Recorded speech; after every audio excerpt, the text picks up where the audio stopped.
салом шунавандагони азиз, шарҳи хабарҳои рӯзро мустақиман аз студияи марказии радиои Моҷир мешунавед.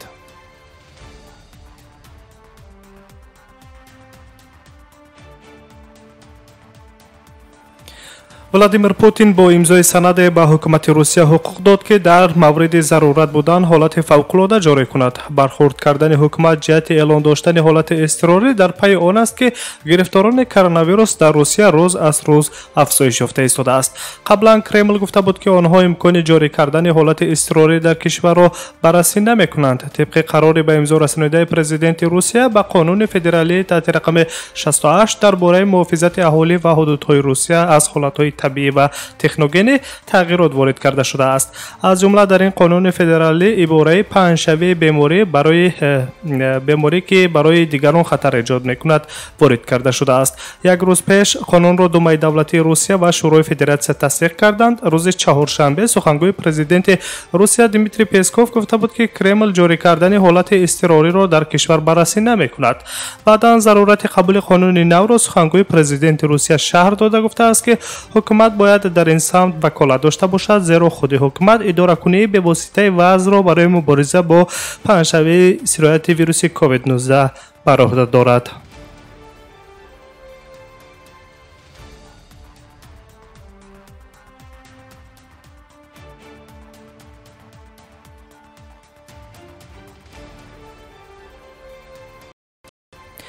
дар он минтақаҳои федератсияи Русия ки ҳолати мустақили худнигоҳдорӣ дар хона бино ба сабаби паҳншавии коронавирус ҷорӣ гардидааст, то рӯзи 1 апрели соли ҷорӣ 1250 протоколҳои ҳуқуқвайронкунии маъмурӣ барои нафароне ки маҳдудиятҳои муқарраршударо вайрон карданд тартиб дода шудааст. хабар медиҳад хадамоти матбуотии вазорати корҳои дохилии федератсияи Русия. аз 1250 санади ҳуқуқвайронкунии маъмурӣ 754 ададаш барои беэътиноӣ нисбати талаботи қонунии мақомоти расмӣ, 63 адад барои риоя накардани тартиби ҷорикардаи мақомоти назорати беҳдоштӣ ва 433 адад санадҳои ҳуқуқвайронкунии маъмурӣ дар нисбати шаҳрвандони хориҷӣ ва ё шахси бешаҳрванд тартиб дода шудааст ки қоидаҳои вуруд ба Федератсияи Русия ё низоми будубошро вайрон карданд. дафтари матбуотии вазорати корҳои дохилии Федератсияи Русия ҳамчунин илова намудааст ки полис инчунин дар ҷойҳои ҷамъиятӣ бо одамоне ки ба низоми худнигоҳдорӣ дар хона риоя намекунанд корҳои фаҳмонидадиҳӣ мегузаронад. таваҷҷӯҳи махсус ба перронсолон ва гурӯҳҳои шаҳрвандон дар кӯчаву хиёбонҳо дода мешавад, таъкид кардааст дафтари матбуотии вазорати корҳои дохилии Федератсияи Русия.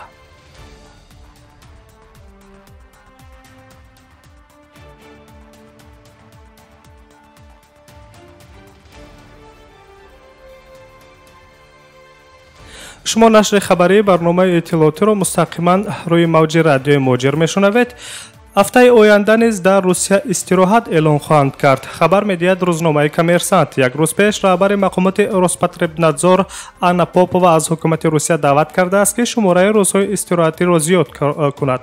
вай қарори президенти Русия Владимир Путинро дар бораи ҷорӣ шудани як ҳафтаи истироҳатӣ дар Русия аз 28 март то 5 апрели соли ҷорӣ ниҳоят муҳим номидааст, зеро он имкон медиҳад дараҷа ва суръати паҳншавии коронавирус коҳиш дода шавад. Анна Попова раҳбари Роспотребнадзор инчунин қайд кардааст ки рӯзҳои истироҳатиро бояд тӯл дод. пешниҳоди раҳбарияти Роспотребнадзор ба ҳукумат ин аст ки рӯзҳои истироҳатӣ дар Русия 14 рӯз тӯл кашанд, чунки танҳо дар ин давра метавон хуруҷи вируси COVID-19 кам ва ё қатъ гардад, то ба ҷомеа хавфе надошта бошад. ҳоло дар ин хусус пешниҳоди дароз кардани рӯзҳои истироҳатӣ тасмими ҳукумати Русия то ҳол маълум нест. тибқи охирин маълумот дар Русия 3548 беморони гирифтории коронавирус муайян карда шудааст ки аз ин шумора 2475 нафари онҳо дар Москав муайян гардиданд. то кунун дар Русия аз ин эпидемия 30 нафар вафот карда 235 нафари дигар шифо ёфтаанд.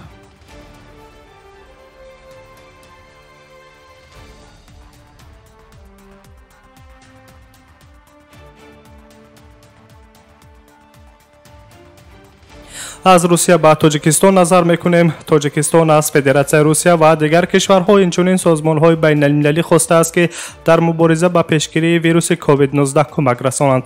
хабар медиҳад РИА Новости бо истинод ба сафорати Русия дар Тоҷикистон. номаи дархостии ҷониби Тоҷикистон аллакай ба вазорати корҳои хориҷии Федератсияи Русия ирсол шудааст ки он дар кӯтоҳтарин фурсат баррасӣ мешавад. гуфта мешавад дар хабар бо истинод ба манбаъ. همچنین گفته می شود که درخواست جانب تاجیکستان از نقاب‌های طبی، خلعت‌های مخصوص و لباس‌های بالاپوش محافظتی، اینچنین دستپوشک‌ها و تست سنجش‌ها را برای معاین کردن کرونا ویروس در بر می‌گیرد. 1 اپریل نماینده سازمان عمومی جهانی تندرستی در تاجیکستان گالینا پرفیلیوا در کشور موجود نبودن کرونا ویروس را اعلام کرد و از اهالی تاجیکستان خواست که گیگین شخصی را قطعاً رعایت کنند و از تشریف به جای‌های سیرودم خودداری ورزند. طبق اطلاع وزارت تندرستی و حفظ اجتماعی اهالی جمهوری تاجیکستان از 1 فوریه تا 31 مارس به 6222 شهروندی که از خارج به کشور وارد شدند چاره‌های کرانتینی تطبیق کرده شده است. کرانتین 2 هفته‌ای را در تاجیکستان 2145 نفر گذاشتند و حالا 4077 نفر دیگر دوره کرانتینی را سپری کرده ایستادند. همچنین طبق اطلاع وزارت تندرستی در تاجیکستان تا به حال یگان حالت گرفتاری ساکنان به کرونا ویروس به قید گرفته نشده است و وضع همه آن نفرانی که در کرانتین قرار دارند قناعت بخش ارزیابی می گردد. یادآور می شویم که سازمان جهانی بهداشت روز 11 مارس سال جاری سر زدن یک کرونا ویروس نو کووید 19 را همچون پاندمی اعلام کرد. طبق آخرین معلومات سازمان جهانی بهداشت در جهان بیش از 750,000 حالت سیرویابی به این ویروس خطرناک به قید گرفته شده است که بیش از 36,000 نفر آدمان جان دادند.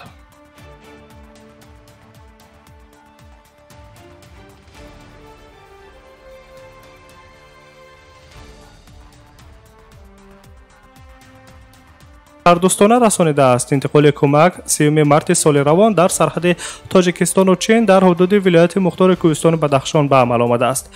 با جانب تاجیکستان مجموعه تست سنجش ها برای آشکار کردن کسلاته های نوکلئی کرونا ویروس نو کووید 19 سپاریده شده است که این امکان می دهد متخصصان طب 2000 تحقیقات در دایره معاین سازی کرونا ویروس انجام دهند. همچنین کمک چین 1000 عدد لباس های محافظت طبی، 500 دانه حرارت سنج ها، 1000 دانه عینک‌های طبی، 1000 جفت دستپوش‌های طبی یک وقته و 1000 جفت خلعت‌های یک دفعینه را در بر گرفتند. اظهار داشته است در دفتر مطبوعاتی وزارت کارهای خارجه.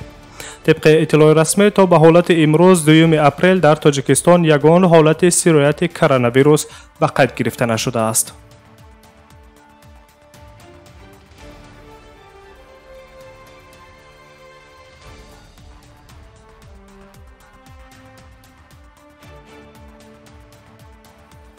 پارلمان قرقیزستان 1 اپریل پیشنهاد حکومت را جهت راه اندازی جریمه به ویران کنندگان حالت اضطراری قبول کرد. از این به بعد نفری که در وضعیت فوق‌العاده در قرقیزستان بی‌اعتنایی کرده به سبب‌های استثنایی به بیرون می‌براید جریمه بندی می شود.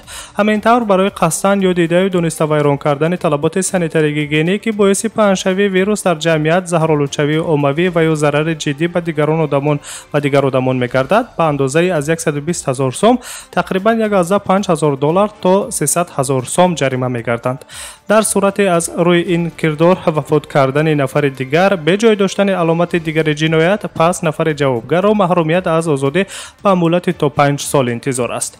معاون وزیر کارهای داخلی قرقیزستان پامیربک اسانف ضمن معرفی طرح در پارلمان ابراز داشته است که تا کنون برای ویران کردن حالت‌های محدود شده در دوره وضعیت فوق‌العاده کسی جریمه نشده است، زیرا در قانونگذاری قرقیزستان تا کنون چنین مقررات وجود نداشت. از 3 مارس باز این جانب در 3 شهر کلانترین قرقیزستان و 3 ناحیه علاهیده وضعیت فوق‌العاده اعلان کرده شده است. همچنین حرکت آدمان و واسطه‌های نقلیات از ساعت 20 بیگاهی تا ساعت 7 صبح محدود است.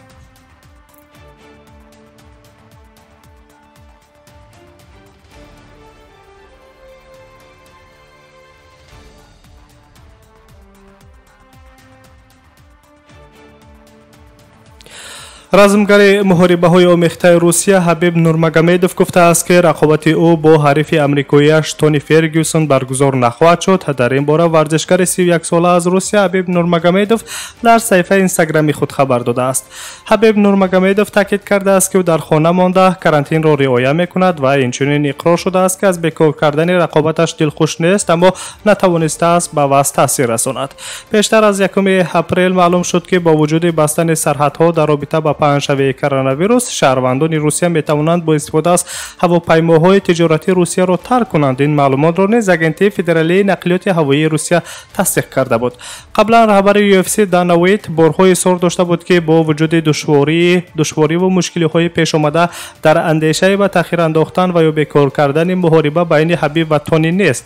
Пас аз эълони он бисёр мухлисони ММА дар васоити ахбори иҷтимоӣ талаб карданд ки Ҳабиб Нурмагомедов унвони UFC сабукиашро аз даст бидиҳад.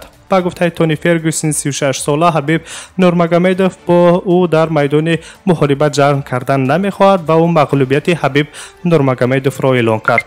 Ҳамин тавр баргузории муҳориба байни Ҳабиб Нурмагомедов ва Тони Фергюсон бори панҷум аст ки ба таъхир гузошта мешавад. Ҳамзамон имкон дорад ки мусобиқаҳои UFC 249 ки дар он муҳорибаҳои асосӣ аз ки амрикоиҳо ва русҳо барои унвони қаҳрамонӣ мубориза мебаранд бидуни иштироки размгарони Русия баргузор шавад.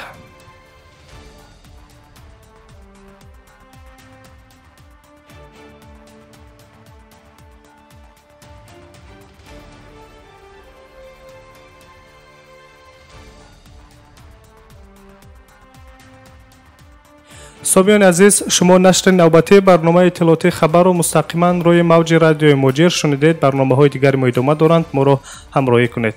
Саломат бошед.